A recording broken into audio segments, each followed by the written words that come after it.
ترجمان او مفسر را لګلې دی چې نبی کریم صلی الله علیه وسلم دی او پاغه مبارک نازل کړي دی قرآن کریم کې او په حدیثو د نبی پاک صلی الله علیه وسلم کې منګ او تاسو د پاره د ژوند ټول لایحه د عمل پرته ده د عباداتنا واخلا او د عقایدنا عقاید عبادات اخلاقیات معاشرت ټولنه دا ټول مسائل په قرآن حکیم کې حل دي د دنیا او د آخرت قرآن کریم او اسلام چې دی دا صرف د عباداتو نوم نه دی عبادات د الله په صحیح طریقه سره کول او د خلکو سره خپل معامله پاکول معاملات هم د اسلام یو برخه ده چې لین دین او راکړه ورکړه دا په صحیح طریقې سود پکې نه او دارنګې چل پکې نه فریب او دوکه او ټګي پکې نه او عقیده برابرول چې عقیده کې شرک نه او نور فساد په عقیده کې نه پروت دارنګ اخلاقیات برابرول چې اخلاق د نبی له صلوات و سلام په اخلاق باندې برابر وي یو سړی ډیر عابد خو اخلاق خراب بد اخلاقي بد کرداري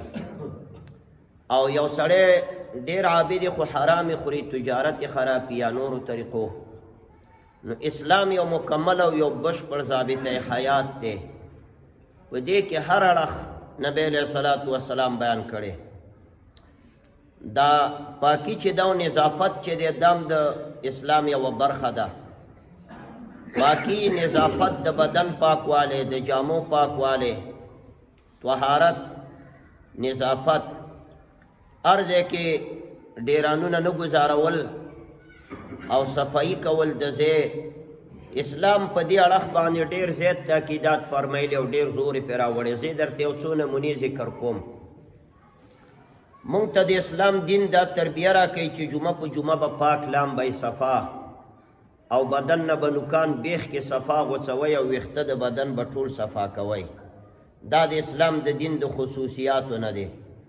او روزانه به 5 وخت اودس کوئ استنجا به کوئ ښه پاکه صفا او مونږ او تاسې ته اسلام دا تربیه راکړي چې خیرنې جامې به نه اغوندئ پاکې صفا جامې او ګند به بې ځایه نه غورځوئ سپي به کور کې نه ساتئ او هغه شیونه چې هغې نه نظافت کې خلل واقع کېږي هغه به نه ساتئ نبی علیه صلات وسلام مبارک فرمایلی کوم کور کې چې ځای په ځای ډیرانونه پراته هلته ملایکې نه ورځي او په کوم کور کې چې سپی وي هلته ملایکې د رحمت نه ورځي البته یو 3 سپي ترې مستثنا دي چې یو د پیرې دپاره یې غلو خطرۍ پیرې دپاره یې سړی وساتي ځان له قلای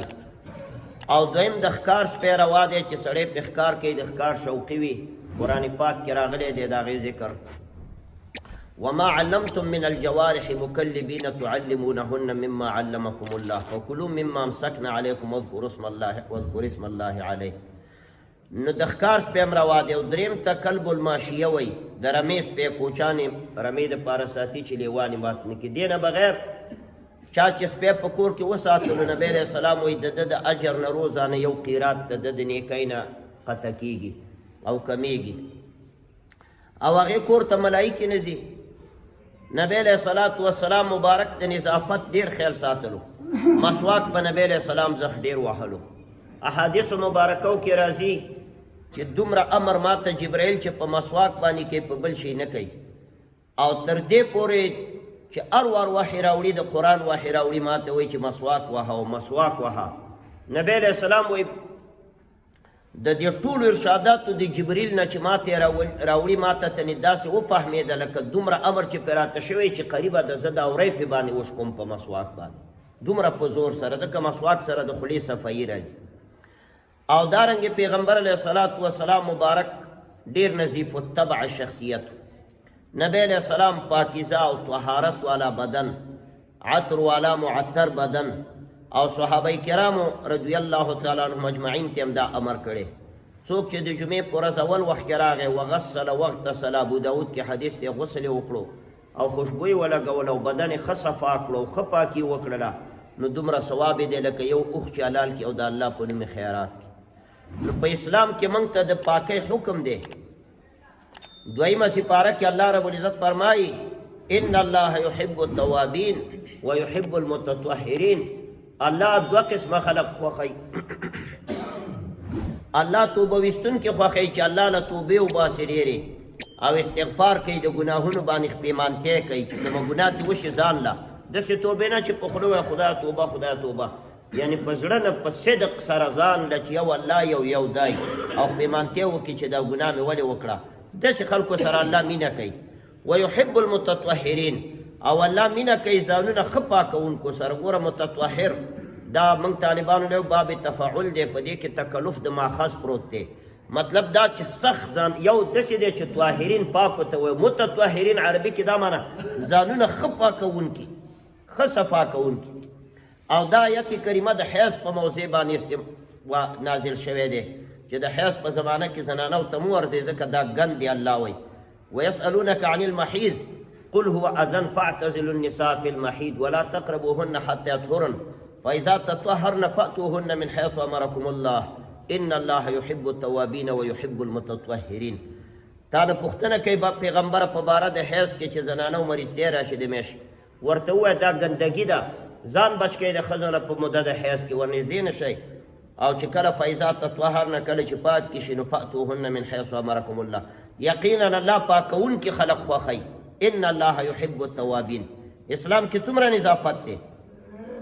د حایزې نه مونځ ولې ساقط دی؟ ځکه بوی تیزي په دې وخت کې د الله عبادت په دې باندې بند دی. نوکان چې د چا ډېر اوږده شي دا هم ګناه ده، هغې کې خیرې نه خلي ګندګي وي.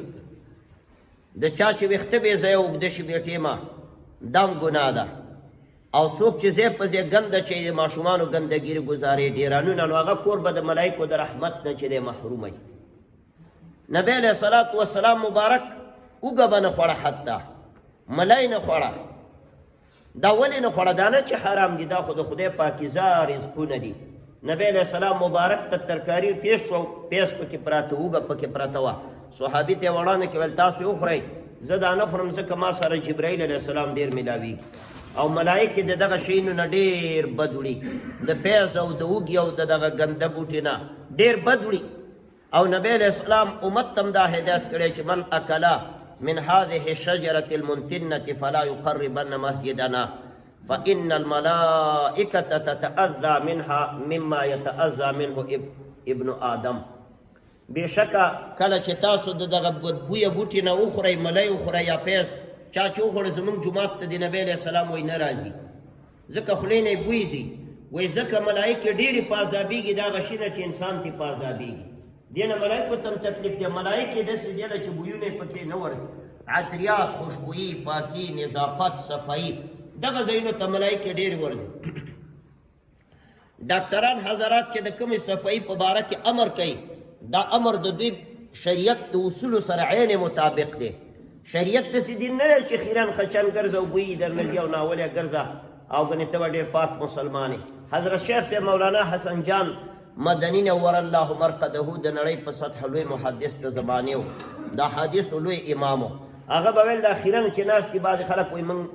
دا زیارتو کې ناست دي خیرن وایي موږ ملنګان یو، په دې باندې خدای وبخښي. ویل 3 میاشتو کې نه لامبي جامې نه بدلوي، خیرن ګرځي. وایي دا سخت بېوقوف او ګناهګار د الله دي. الله خو پاکي خوښوي. نبی علیه السلام وایي جمعه په جمعه به ځان پوره مکمل صفا کې، صفایي به کې، پاکي به کې. ګوره اسلام ټول پاکي ده. داودس روزانه کوو که نه؟ نبی علیه السلام صحابو ته وفرمیل ما ته خبر راکړئ چې د یو چا د کور مخکې نیر روانې د تک سپینو اوبو او روزه